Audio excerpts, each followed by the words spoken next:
I want to thank you so much for joining me today and letting me share a little bit about my book, Following Up a Memoir of Renewal. And my invitation to you is I hope that this book will help you craft your own story, because I know that your story is just as important as mine, and I would love to hear from you.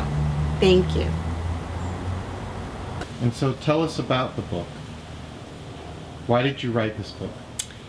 Oh my God, why? So nice of you to ask. Why did I write this book? Well, as I'm approaching my 69th year, I decided that I have written many different articles during my lifetime. Primarily, they've been academic, and I just did not want to write a how-to book. What I wanted to do was capture some points of highlights of my own life to share them with you in the hopes that they will be stepping stones or light beams to help you with the many challenges that you may face in your own life. I found that life is really a series of episodes, and that we go through many different iterations of who we are and what we can become. And in the work that I do with helping families find solutions to the problems they have, I found that by capturing someone's past and turning it into a positive today, we can make many changes. So that's really how come I wrote the book. Nice. And so, in regards to the book, what is it that professionals can learn?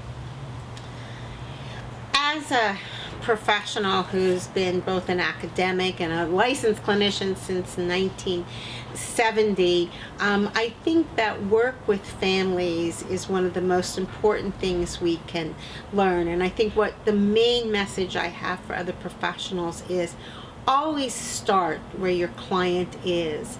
You need to always, the most important thing that you can do first, whether you're dealing with an individual, whether you're dealing with a small group such as a family, or you're dealing with a large treatment center, for example, is stop, listen, and attune yourself to where the client is, and take away and give up for that moment in time all the many different models you have in your head, all the different therapeutic interventions you have in your head, and understand that in order for you to enter into someone else's world, you have to listen, you have to attune with them, and you have to be with them and join up with them to be present.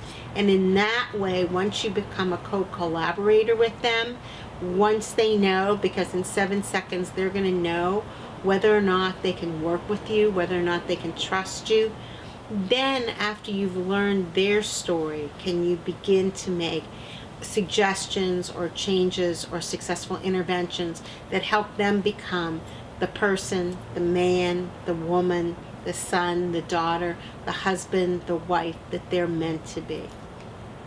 Nice. And so, in explaining this from a professional standpoint, what would you say recovery is? What's recovery? Everybody says, what is recovery? And we're not going to do it in terms of a research methodology, but recovery is becoming that person that you were meant to be. It's being able to take care of yourselves physically, emotionally, and consistent with your values and or spiritual, if you believe in spirituality. So does that mean that you wake up and whatever your limitations are, that you exercise a minimum of 3 times a week, that you take care of yourself emotionally, you're able to set healthy boundaries, you're able to share your feelings, and you're able to honor yourself in healthy relationships? And spiritually, it means that you're consistent with your values, that when you say no, you mean no. You don't say yes just to be agreeable. And that somehow or other you've come to a place where you believe that there's something greater than yourself. So many times in my lifetime I've had tragedies happen, and one wondered how one watered through that. Well, there had to be something greater than myself that helped me through those, and I hope that you'll discover that also. And so, in going a little further into that, What is your process for finding peace in your own life? Well, again, as I am in my 69th year, I think finding peace at 69 is different than when I did it at 20 or 17. But I do have certain tools that I use on a daily basis. First of all, the early morning is very soulful for me. I love to get up and write, and so the blogs you get or this book, I really started the writing at 5 a.m. I also love to look out and see nature. And for me, nature happens to be a lot of bamboo trees, a beautiful Buddha, and I look out and I think about what am I grateful for this morning. And I try and think of 5 different things I'm grateful for. And like anyone, sometimes 5 is a little hard to come by, but nonetheless, we do that as well. The other thing I like to do in order for me to find peace is I need to kick my endorphins in. I need a physical release. So for me, my physical release has been, since moving to West Hollywood, a phenomenon called Soul Cycle, where I go, I bicycle, I feel sweat pouring out of my eyes, but at the same time I'm blessed with instructors who are a cross between a Baptist church, an exercise gym, and some great music, and a community is formed. Much the same way that I might have gotten from other kinds of support groups or 12-step groups. The other thing is really bright spots. It's my family, whom I really cherish, everyone in their own way, and it's enjoying those bright spots, those moments. And the other way that I find peace is actually working with others. I'm so grateful that families entrust their lives to me, that I'm able to help them along the way. That's beautiful. You were mentioning something about your early morning and Buddha. Out of curiosity, what's the Buddha metaphor? Oh. Those of you that may have known me, there's a chapter in my book. It's called If You Meet the Buddha on the Road, Kill Him.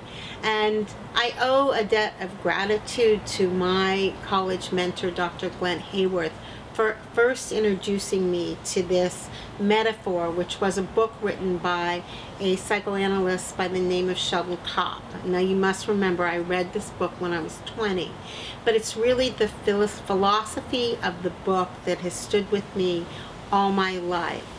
When you meet the Buddha on the road as a teacher, as a therapist, as someone who's mentoring others, what it really means is that you, the teacher, the mentor, the coach, the confidant, the therapist, you're just this little tiny speck along the road. And what the gift that your student, your client, your patient gives you is, in the end, they far surpass you. And they become much more successful than you. In my lifetime, I've had that opportunity to see students, to see clients blossom and bloom and become all they can be. And that's the gift that they gave me. They killed the Buddha. Great. And you're talking about your book. In the chapter, Nothing Changes Until Something Changes, you talk about the role family plays in individuals experiencing substance abuse and mental health disorders. What is their role? You know, when we talk about inviting someone to change, or when someone calls me up on the phone, a family member calls me up on the phone because they're in pain, because their loved one is experiencing a mental health or substance abuse disorder. 97% of the work that I do in helping someone, invite someone to change, is really working with the family. And the notion that nothing changes until something changes is until family begins to change the way they are interacting with their loved one will not necessarily change. So what does that actually mean? It means that once they stop nagging, bullying, pleading, begging, and invite someone from a place of love and compassion and healthy boundaries, that person has the opportunity to accept that invitation. So when we talk about nothing changes till something changes, what I'm doing is inviting everyone in the system to change, everybody to become a different person, to be freer, so that their loved one can get the help that they need and they can be free to enjoy their own lives as family members. Great. What does falling up mean to you? Oh my God, I took, when I thought about the book and said, what would be a great title? Really, the immediate metaphor that came to my mind was Humpty Dumpty. And I guess that nursery rhyme played in my head. And like Humpty Dumpty, I certainly had a series of falling down, of falling off. But the beauty was that all of us, myself, you, your loved ones, we can all fall up. We can all transform. We can all renew. We can all become the people that we want to be. But in doing so, I want to be clear, it's not a Pollyannish idea. Rather, it takes hard work, footwork, determination, perseverance, and a community, a village to help us. But that everybody has the possibility of falling up. Okay. Geographics simply mean that one actually picks up and moves, like perhaps my mother did in an anti-MAME sort of way. When things weren't going well in Pittsburgh, she up and moved to Las Vegas. When things didn't go well in Las Vegas, she moved to Oahu. The tragedy is that when we move from place to place and we do not really address our problems stay the same, and only our external places that we go are altered. And so when we think about working with people in the field who experience mental health or substance abuse problems, we're really thinking of changing the geography of an interior landscape, and their actions that they do in an external world, so that they can become the people that they want to be. And that a move from here to there is not becomes more part of the problem, not part of the solution. So, can you talk to us a little bit about love? Oh my goodness. Love is such a vast, exciting word, and it connotes so many different kinds of things, from sexual attraction to lust, to the love one has for a child as a parent, to the love one has for their grandchildren, to the love one has for nature, for their dogs, and for whatever.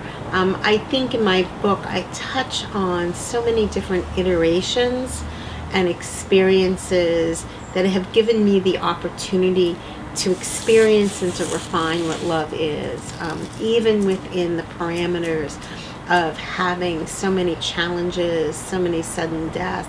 There's always been a gift, and that gift has been a new way of looking at love. I must admit that you'll find in my chapter, Love Part 2, a second kind of body lock, you're going to be able to meet my soulmate, my husband John, and the gifts that he has given me in the 22 years of marriage we have. You're going to be able to meet a little bit of my children and of my grandchildren, and actually and my students and my clients, who really I have grown to love them in all their many iterations and all their growth.